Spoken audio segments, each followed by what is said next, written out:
Bonjour à tous, bienvenue dans notre vidéo du mercredi. Alors aujourd'hui j'ai envie de vous parler des 26 activités de base du Brain Gym. Alors on les retrouve sur le poster que vous apercevez derrière. Ce sont les mouvements qui sont repris dans les trois dimensions définies par le Brain Gym que sont la focalisation, le centrage et la latéralité. Alors je vais vous parler de ces activités. Celles qui sont à la base, tout en bas, qui sont en rouge, les couleurs sont expliquées dans les différents stages Brain Gym, mais aujourd'hui je vous parle vraiment que des activités. Ces activités d'en bas s'appellent les activités d'allongement. Elles vont servir à aller travailler sur la tension et la détente en fait, des muscles de l'arrière du corps pour faciliter nos mouvements.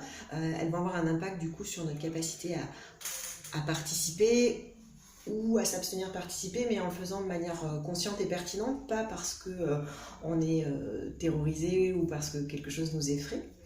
Ce sont des activités qui vont permettre également de retrouver l'équilibre dans la perception des détails et de la vue d'ensemble, parce que pour comprendre une situation, j'ai besoin des deux. J'ai besoin de faire des allers-retours vers les détails qu'on pose la situation et vers la vue d'ensemble qui m'est proposée.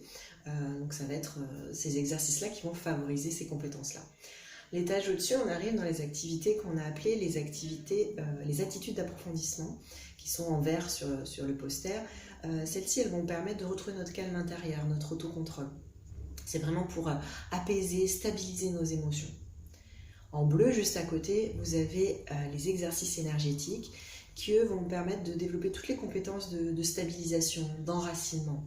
Là aussi, on est en train de travailler sur le haut et le bas du corps pour se sentir bien ancré et être plus stable dans nos émotions, être plus capable d'être organisé dans nos choix aussi.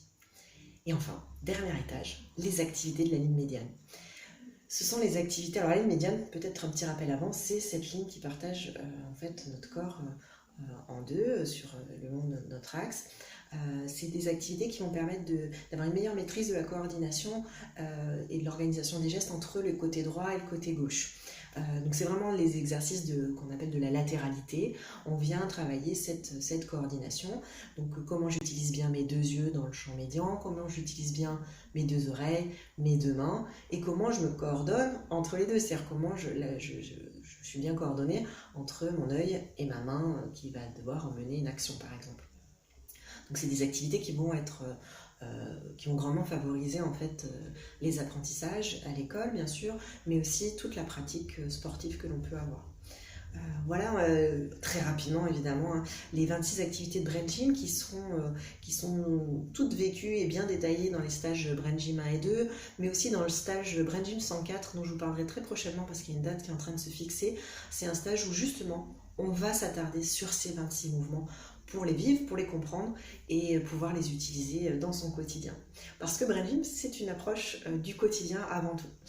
Voilà, j'avais envie de vous parler de ces 4 catégories de mouvements de Brain Gym. J'espère que ça vous a plu, je vous souhaite une belle semaine et je vous dis à la semaine prochaine.